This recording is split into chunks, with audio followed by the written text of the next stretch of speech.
Mr. President, we so appreciate you giving us an hour of your time. I want to start by addressing the elephant in the room, sir. A lot of people did not think it was appropriate for you to be here today. You have pushed false claims about some of your rivals, from Nikki Haley to former President Barack Obama, saying that they were not born in the United States, which is not true. You have told 4 congresswomen of color who were American citizens to go back to where they came from. You have used words like animal and rabid to describe black district attorneys. You've attacked black journalists, calling them a loser, saying the questions that they ask are, quote, stupid and racist.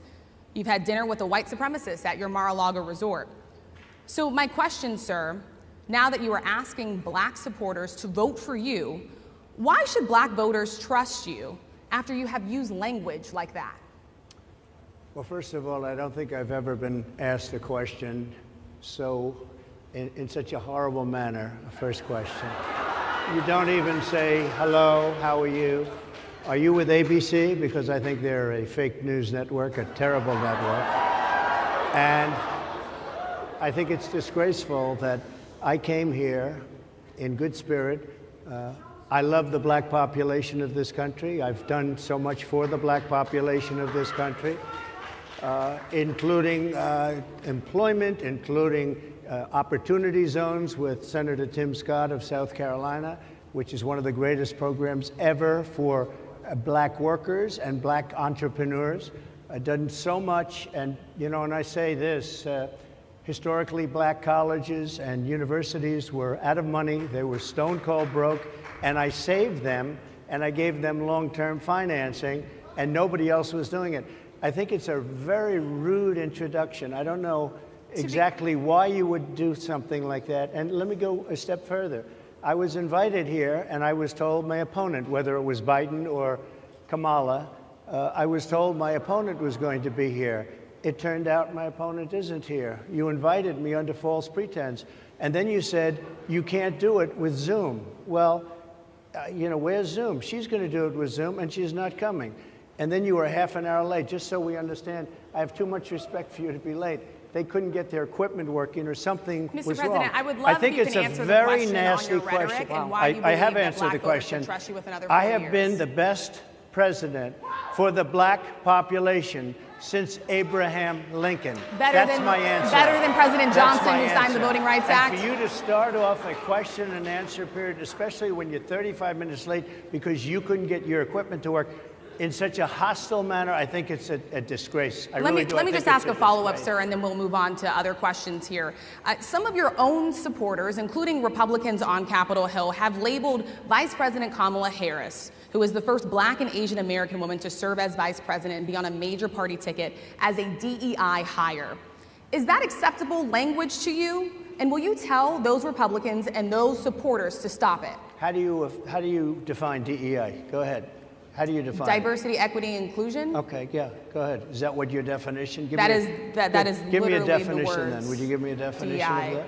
Give me a definition of that. Sir, I'm asking you a question, a very direct question. Define it for me, if you would. I just defined it, sir. Do you believe that Vice President Kamala Harris is only on the ticket because she is a black woman? Well, I can say no. I think it's maybe a little bit different. So I've known her a long time indirectly, not directly very much, and she was always of Indian heritage, and she was only promoting Indian heritage. I didn't know she was black until a number of years ago when she happened to turn black, and now she wants to be known as black. So I don't know, is she Indian or is she black? She has always identified as a black woman. She went to a historically black college. I respect either one, but she obviously doesn't, because she was Indian all the way, and then all of a sudden she made a turn, and she became a black person. Just to be clear, sir, do you believe that she is... I think somebody should look into that, too, when you continue in a very hostile, nasty tone. It's a direct question, sir. Do you believe that Vice President Kamala Harris is a DEI hire, as some Republicans have said? I really don't know. Could be. There are some, and there are plenty. I know this lady right over there, Harris, is a fantastic person who just interviewed me at length. And we had a great interview, I think, and I heard you got very good ratings on that interview. Well, you told me it was the longest one of your life, so we had a good discussion. Look, I want to talk about why you're here today. I mean, it is not lost on us how divided we are as a country. And as you were coming today, we really got to see that we are divided along the lines of race, along the lines of gender. And there is this question of, in this moment where we are, why come here? What is your message today? My message is to stop people from invading our country that are taking, frankly, a lot of problems with it. But one of the big problems, and a lot of the journalists in this room I know and I have great respect for, a lot of the journalists in this room are black. I will tell you that coming from the border are millions and millions of people that happen to be taking black jobs. You had the best. What exactly is a black job, sir? A black job is anybody that has a job. That's what it is. Anybody that has a job. All right. And Mr. President, they're taking the employment away from black people. They're coming in, they're invading. It's an invasion of millions of people, probably 15, 16, 17 million people. I have a feeling it's much more than that. And everybody's been seeing what's happened.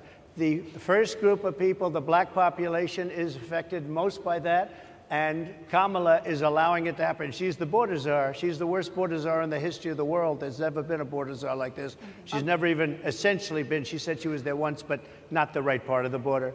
So she was a border czar. She's done a horrible job. These people are coming into our country, and they're taking black jobs and Hispanic jobs, and frankly, they're taking union jobs. Unions are being very badly affected by all of the millions of people that are pouring into our country. And one thing, as we discussed, many of these people are coming in from mental institutions, from prisons, from jails. They're gang members in other countries. Other countries are setting loose their prisoners. They're opening up their prisons and their mental institutions, and they're taking their bad people, drug dealers, gang members, and they're bringing them into the United States. And by the way, their crime rate is going down, and our crime rate is going to be a disaster. Mr. President, I want to get into how you address some of the issues with black communities. And I say that plural because we live in communities of color that are different. We're not all the same. We don't vote the same. We don't think the same. True. It's not monolithic. So as you come here today, I want to talk about something that bursts. And this is the weight of the inflation on this country right now. The nonprofit Money Management International recently released data from its mid-year analysis that we have found a 52% rise in people who are seeking counseling for being in credit debt. They're paying for food that is sky high on their credit cards, and now they can't pay that off. The credit counseling nonprofit MMI, as I said, is saying now that they've seen surges that they haven't seen since we were in a pandemic of people in financial trouble. Much of that falls on the shoulders of single moms, single black moms, when you look statistically. Yeah. How do you turn it around? What's your plan for the black community when it comes to money? So, first of all, it's very hard to hear you for whatever reason because of the fact that they have bad equipment, because I guess, this woman was unable to get the right equipment. But it's very hard for me to hear you, but I can hear every other word. It's very difficult, actually. But so I don't know if they can fix it or do something with it, but I'll do the best I can with it. The inflation is absolutely destroying our middle class, our working class, virtually every class. Inflation is a disaster in our country. Inflation is a country buster. It breaks every country. And we had, in my opinion, the worst inflation we've had. They say it's 58 years, but I think it's much more than that. It's been devastating. And if you just take a look at a lot of things they don't include, like interest rates. Interest rates went from 2.4% to 10%, and you can't get the money. People can't buy houses. They no longer have the American dream. Young people, young black people, they don't have the American dream anymore. They can't buy a house. They can't borrow the money because of the cost of the money. They can't buy because of the cost of housing, because of the cost to build it, because of inflation. Inflation is a disaster, and it's destroying our country. And it's destroying the black community probably as much or more. So what do you do? Than any. What's your plan? You know what we have to do? We have to bring down the cost of energy, and that's going to bring down the cost of inflation. This was all started with a bad energy policy by Joe Biden. By the way, just if I might, I was running against a man named Biden. You probably saw that. And he was losing very badly in the polls, and then he had a rather bad debate. I would say it was a bad debate. I would say it was one of the worst debates in history, and his poll numbers crashed. And instead of saying, you know, let's keep going and maybe something happens the other way, they said, oh, we're going to replace him. Let's just replace him. That's like you're in a fight, a prize fighter's in a fight. He's not doing where you say, let's bring in another fighter. So our whole campaign was steered toward him, and now we have to steer toward him. But ultimately it's the same because they have bad policy. They have policies of open borders, unbelievable open borders, horrible energy policies. They want to get rid of, as you say, gasoline in cars. They want to get rid of oil. They want to get rid of efficient heating. Mr. President. Environmentally, what they're doing is killing our country. They're absolutely destroying our country. But the inflation is the thing that's hurting the black worker, the black population, and every other population within our country. Inflation is the worst it's been, I think, in over 100 years. And they'll fact check it. They'll say, it's only 58. Whatever it may be, they don't add all the numbers. They don't add the really bad numbers, and you can check that too. But inflation, Harris, is absolutely destroying this country and the people in our country. Yes, Mr. ma'am. President, can I ask you another question Yes, that is also impacting Black Americans? And that's very clear now. Good. I'm sorry? It's very clear. I hear you. Okay. So Sadia Massey, someone from Illinois, an unarmed black woman, was shot the other day in her home by a deputy sheriff. The deputy has since been charged with murder. You've said police would get immunity from prosecution if you win. Why should someone like that officer have immunity, in your opinion? Immunity? Immunity. I don't know the exact case, but I saw something, and it didn't look good to me. It didn't look good to me. Are you talking with the water, right? Yeah, well, police unions are not backing this person either. Okay. But again, they're going to be charging the officer? I guess they're charging the officer. So why should he receive immunity? Well, he might not. I mean, it depends. It depends on what happens. I'm talking about people that are much different cases than that. We need people to protect ourselves. And by the way, in Chicago, as an example, a few weeks ago, July 4th weekend, they had 117 shootings and 17 deaths. Nobody wants that. Nobody wants that. We need to have our police officers have the respect and dignity back. In this particular case, I saw something that didn't look good to me. I didn't like it. I didn't like it at all. So can you get a little more specific back to the immunity question? Who would make those distinctions? Well, right now, for the most part, people are protected by their unions, by their police unions, or by their police departments. But I'm saying if I felt, or if a group of people would feel that somebody was being unfairly prosecuted because the person did a good job maybe with crime, or made a mistake, an innocent mistake. There's a big difference between being a bad person and making an innocent mistake. But if somebody made an innocent mistake, I would want to help that person. What would those exceptions be? What would determine an innocent mistake? You go after somebody and it's a very close call and it's very dangerous. And you know, they have, the policeman's life and woman is a very difficult thing because sometimes you have less than a second to make a life and death decision. And sometimes very bad decisions are made. They're not made from an evil standpoint, but they're made from the standpoint of they made a mistake. So I want to follow up really quickly. I find it interesting because you do talk about reining in prosecutors, especially when it comes to prosecutors that are prosecuting you. Why doesn't that skepticism apply to law enforcement? Well, I've been prosecuted because I'm a political opponent of two people that have weaponized our justice system. I've been prosecuted. I just won the big case in Florida. Everyone said that was the biggest case. That was the most difficult case. And I just won it. Now, Biden has a similar case, except much worse. I was protected under the Presidential Records Act. Biden wasn't, because he wasn't president at the time. And he had 50 years worth of documents. And they ruled that he was incompetent, and therefore he shouldn't stand trial. And I said, isn't that something? He's incompetent, and he can't stand trial, and yet he can be president. Isn't that nice? Mr. President, but they released him on the basis that he was incompetent. They said he had no memory, and he was a nice old guy, but he had no memory, and therefore we're not going to prosecute him.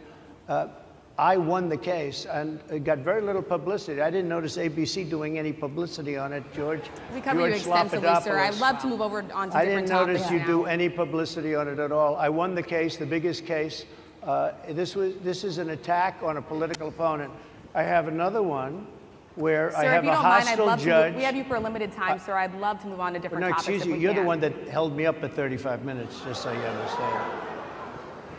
If we can move on now to the state of the race, sir, I want to get back to the campaign. Senator J.D. Vance is your running mate.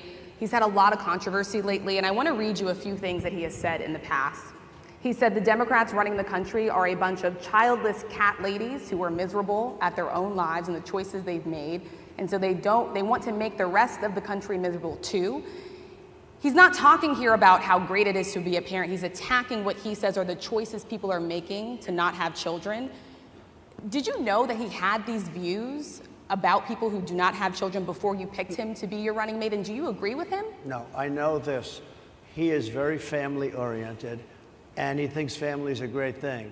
That doesn't mean he thinks that if you don't have a family, it's not. I know people with families. I know people with great families. I know people with very troubled families. And I also know people with no families. They didn't meet the right person. Things happen. You go through life, you don't meet the right person. But he's not just talking about families here. He also says that people that don't have children should get less votes than those that do. I'm just speaking for myself. Is that your campaign I think position? I'm speaking for him too. He strongly believes in family, but I know people with great families. I know people with not great families that don't have a family, and the people without the family are far better. They're superior in many cases, okay? He's not saying they're not. What he's saying is that he thinks the family experience is a very important thing. It's a very good thing. But that doesn't mean that if you grow up and you grow older and you don't meet somebody that would be wonderful to meet and would have been good, that that's a bad thing. He's not saying that. My interpretation, you'll have to ask him actually, but my interpretation is he's strongly family-oriented, but that doesn't mean if you don't have a family, there's something wrong with it. Just one last point and then we'll move on. Just one of the bedrock principles of American life is one person, one vote. Senator J.D. Vance has suggested that someone who has children should have more votes than a person who does not have children. I just want to be clear here. Is that the position of your campaign? Well, no, but it's not something I have ever heard before. I can tell you this. Right now you have illegal aliens coming into our country, many from prisons and many from mental institutions, and they want to give them votes. I don't think they should have votes. They came into our country illegally, and they're taking the vote away from all of the people in this room that have been here a long time, that have worked hard, that in many cases, and you'll see this happening, if I'm not elected, you're going to see it happening. If I am, you're not going to have any problem. But you're going to see it happening a long time. You're going to see the people in this room and people outside of this room are going to be losing their jobs to people that have come into this country illegally. Mr. President, can we stay with just kind of the state of the race right now? Because I felt like that vice president question, candidate question was right in there with that. Yeah. So let's talk about J.D. Vance for a little bit. He's had some stumbles out of the gate. I don't know if you're hearing what we hear as reporters, but it's been a tough couple of weeks for him. Why did you choose J.D. Vance? Why did you choose him? And I'm having a hard time hearing too. I chose know everybody him because, out there can, but it's hard I'll tell you to why. I chose him because he's a very strong believer in work and the working man and woman, and especially the working man and woman who have been treated very unfairly, because you have many of them in this room. But you have many of those people, they were treated very unfairly. They worked very hard and they were treated unfairly. He wrote the book that became a bestseller. The movie became a smash hit. He's a very smart guy without the benefit of having a family that has contacts, like a father that was well connected. He got into Yale Law School. He graduated in 2 years from Ohio State, summa cum laude. I mean, you take a look at, his career has been an amazing career. He started off at a level with a difficult family situation, very difficult with the mother and the father and everything else. He ends up going to Yale Law School and was one of the top students, became the head of the law journal. I mean, that's an amazing thing. He's a 4-year, he was in the military with great distinction for 4 years. Got out, went into business, became successful in business, very successful in business actually, did public offerings and other things. And I have to believe in that. I mean, he's somebody that was born in a rough situation. Most of the people know that situation because it was very well documented in his book. And I have a lot of respect for somebody that can get into Yale and become one of the best students in Yale, that meets a young woman at Yale who was also outstanding, and they get married, they have a beautiful family. But he had he's made himself an amazing life. He then goes to Ohio, lives in Ohio, and he had my endorsement. That helped. But he wins the Senate. He becomes a United States Senator. So he's a United States Senator. So Harris, like I respect you for your success, I respect people for their success. The reason I asked the question is because the last time you and I sat and talked was the day that you were shot. We'd been together for much of that day. You left to go to Butler, Pennsylvania, and we didn't know what was next. Yeah. And 2 days after that... I cannot understand. Your microphone I know, is so it is really hard for me to understand you too. I can understand you perfectly. Because she's closer. I can understand you. Happy to hear that, sir. But I can't really understand, Harris, I have a few more questions. because of the distance, and the mics are really in lousy shape, but I cannot understand Are you asking a question? what you're saying. So what I wanted to say was the last time we spoke, you said some words that were prophetic because I asked you who you wanted to choose for vice president. Yeah. And you said normally it really wouldn't matter what they would bring, you choose somebody that you think has a future, that sort of thing. But you said these words 3.5 hours before an attempted assassination on your life. You told me that bad things happen, Harris. And that's why this decision is important this time. Bad things happen. You said it twice. When you look at J.D. Vance, is he ready on day one? Does he what? Ready on day one, if he has to be. I've always had great respect for him, and for the other candidates too. But I will say this, and I think this is well documented. Historically, the vice president, in terms of the election, does not have any impact. I mean, virtually no impact. You have 2 or 3 days where there's a lot of commotion as to who, like you're having it on the Democrat side, who it's going to be. And then that dies down, and it's all about the presidential pick. Virtually never has it mattered. Maybe Lyndon Johnson mattered for different reasons of what we're talking about, not for vote reasons, but for political reasons, other political reasons. But historically, the choice of a vice president makes no difference. You're voting for the president, and you can have a vice president who's outstanding in every way, and I think J.D. is. I think that all of them would have been. But you're not voting that way. You're voting for the president. You're voting for me. If you like me, I'm going to win. If you don't like me, I'm not going to win. I'm going to get my J.D. Vance question in. J.D. Vance? I'm going to get my J.D. Vance question in. To your point and to Rachel's point, he, has a lot of opinions about childless women like myself or divorced people like yourself. Do you think, my point is here. But at least it was said in a friendly manner. My point is,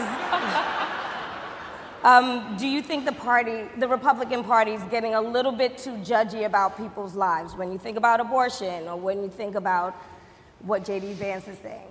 I don't think, I think that the Democrat Party is really the one that has the problem. I think they're radical on abortion because they're allowing abortion in the 9th month. They're allowing the death. I think it's they're about allowing freedom, the right? death of a baby after the baby is born, based on Sir, the governor is of illegal Virginia. in every state in the country. Based on the governor of Virginia, Executing a they're baby in allowing the every death state of in the the country baby is illegal. after it's born. They're a allowing crime. abortions in the 8th and 9th month. Well, of Democrats pregnancy. have denied I think they're right. And I think the the thing. Republican Party is actually much less. I think I've made them much less radical, perhaps, but the Republican Party, what we're doing is bringing it back to the states where everybody wanted it. Democrats, Republicans, liberals, conservative, everybody wanted abortion brought back. They didn't want Roe v. Wade in the federal government. They wanted it, everybody But the wanted majority it of back. Americans oppose Excuse Roe me. v. Wade being overturned. They Multiple don't know polls have about showed that, this. sir. Right now, they're voting. It brought it back to the states. Now, I happen to believe in the 3 exceptions. Ronald Reagan believed with rape, incest, life of the mother. I do. I think most people do. I think most Republicans do also. But if you take a look, right now they're doing, it's an amazing thing, out of the federal government, it's in states, and people are voting. And I will say, Ohio is let's call it a more liberal version, has been approved. Kansas, the same thing, a little bit surprising to a lot of people. But the people are now voting, and it's taking this issue that's been going on for 52 years and has torn our country apart, and it's giving it to the people to vote on, and they're voting. And many states have already voted. Others are in the process of voting, and it's bringing it back to the people and a vote of the people. And it's not at all radical. And again, you have to follow your heart. I happen to believe in the 3 exceptions. Most people believe in the 3 exceptions. Most Republicans believe in the exceptions. But they don't want to see an abortion in the 9th month or the 8th month. Almost everybody agrees to that. And they certainly don't want to see, in the case of the governor of Virginia, the former governor, I might add, who said, we set the baby aside and then we decide what to do. Meaning, what do? We execute the baby. That's a radical, horrible position. And some people want that. I don't want it. Most people don't. Thank you. Can I just pivot really quickly to another question about, you brought up health, Harris. You're an active man. We see you golfing all the time. But if you win, you'll still be president at 82, which is older than Biden is right now. But not mentally. Look, mentally. Here's the question. He's shot. But most people, I know many people in their 80s and their 90s that are in great shape. Some of our greatest leaders. You look at throughout the world history, the greatest leaders, some of the greatest leaders in the world were in their 80s. But here's the question. Would you consider stepping down if you felt that your health was declining? Or would you? Oh, absolutely. And who would I think I'd know. How would you make that decision? I think I'd know. Look, if I came onto a stage like this and I got treated so rudely as this woman treated me. Oh my goodness. And I'm fine with it because she was very rude, sir. Very rude. That wasn't a question. She didn't ask me a question. She gave a statement. That wasn't a question. I repeated your statement, sir, actually. You said you would. You would Oh, make that absolutely. decision If I to step thought down. that I was failing in some way, I want people to be sharp. I'll go a step further. I want anybody running for president to take an aptitude test, to take a cognitive test. I think it's a great idea. And I took 2 of them and I aced them. Well, I took 2 of them. But let me ask you, I would like to have people running for president, and I don't mean because they're 75 or 85. I think anybody running, I'd like to do it. People say it's not constitutional. I would like to have something passed where you can do it. I think we should know. I mean, I've watched what's happened in the last couple of years under this gentleman, and our country is a mess. We have inflation. We have the millions of people falling in. We have Afghanistan, which was the worst, most embarrassing moment in the history of our country. What he has done to our country, and her too, what they've done to our country, she has been a horrible vice president. She's considered the worst vice president in the history of our country. Mr. Don't mean to President, interrupt you, but would you consider taking the cognitive test? Mr. President, I would love to do and make it public? Well, I've already taken 2 of them, but I'll do it again. Mr. President, how do you intend to? I suggested, Harris, that let's take one. I said, Joe and I will go and take a cognitive test. Now, I'd do it with her too. I would do it with her also. You know what? She failed her law exam. She didn't pass her law exam, so maybe she wouldn't pass the cognitive test. Mr. President, Are you saying she wouldn't pass? Just to be clear, I'm just giving you the facts. To be clear, you don't think Harris would how pass do it? you intend, She didn't pass her bar exam, and she didn't think she would pass it, and she didn't think she was going to ever pass it. And I don't know what happened. Maybe she passed it. She did pass it. There's a man over here. I think he must work for her. Mr. President, I would love to ask you about January 6th. You've called yourself the candidate of law and order. Yeah. When Time Magazine asked you if you would consider pardoning all the rioters, you said, yes, absolutely. Sure. You called them patriots. 140 police officers were assaulted that day. Their injuries included broken bones, at least 1 officer lost an eye, 1 had 2 cracked ribs, 2 smashed spinal discs, another had a stroke. Were the people who assaulted those 140 officers, including those I just mentioned, patriots who deserve pardons? Well, let me bring it back to modern day. Like about 5 days ago, we had an attack on the Capitol, a horrible attack on the Capitol. You saw the people that were protesting and spraying these incredible monuments, bells, lions, all these magnificent limestone and granite with red paint, red spray paint, that will never actually come off, especially in the limestone. It will never, I'm a builder, I know about this stuff. It'll never, you'll see it in 100 years from now. They viciously attacked our government. They fought with police. They fought with them much more openly than I saw on January 6th. What's going to happen to those people? What's going to happen to the people in Portland that destroyed that city? But sir, my question is on those. What's going to happen to the people that tried to burn down? My question is on those rioters who assaulted officers. You have to would you pardon what's those going to people? happen? Oh, absolutely, I would. You would pardon those? If they're innocent, I would pardon them. They've been convicted. And by the way, the Supreme Court just well, they were convicted by a very tough system. How come the people that tried to burn down Minneapolis, how come the people that took over a large percentage of Seattle, how come nothing happened to them? How come the people sir, we're talking about people that were seen beating officers with flagpoles, dragging them down the stairs. They're on video. Have you seen that video, sir? Oh, really? Well, you would pardon those rioters? They shot a young lady in the face who was protesting. They shot her in the face. You know, nobody died that day. You do know that. But people died in Seattle. Nobody died, but people died in Minneapolis. You know people died in Minneapolis. And nothing happens, and nobody ever talks, and nothing happens to those people. But you went after the J6 people with a vengeance. And I'll tell you what about the cops that were, and I'm all for the police, as you know, but what about the police that are ushering everybody into the Capitol? Go in, go in, go in.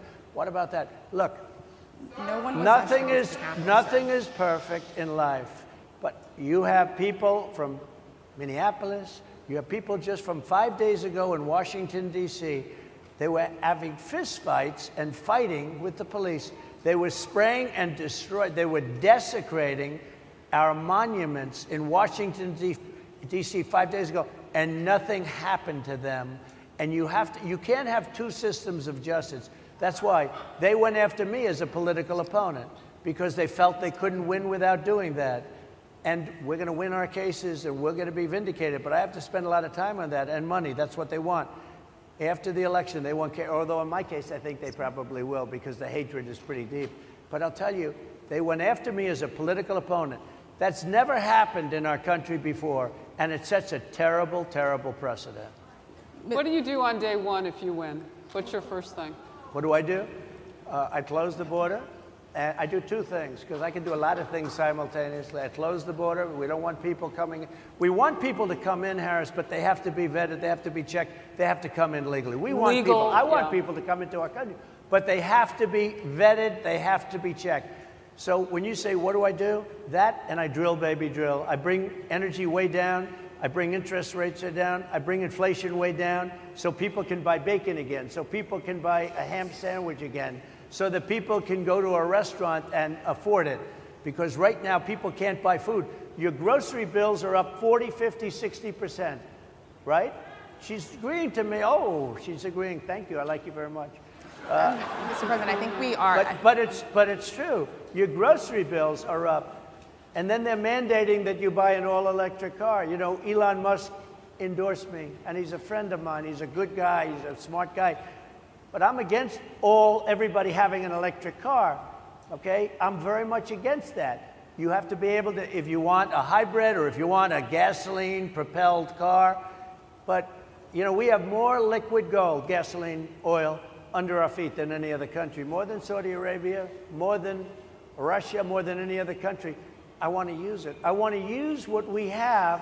I want to bring down prices, bring down costs, and I also have to stop the invasion. And remember, they're taking your jobs. These people coming in are taking your jobs. Project 2025. I think we have to leave it there by the Trump team. All right. So leave it. That is the last word. Thank you so much, Mr. Trump, for coming today and joining us. Well, thank you very much. They've been telling us. Thank you. Thank you, everybody, very much. Great honor. Thank you, Mr. President. Thank you.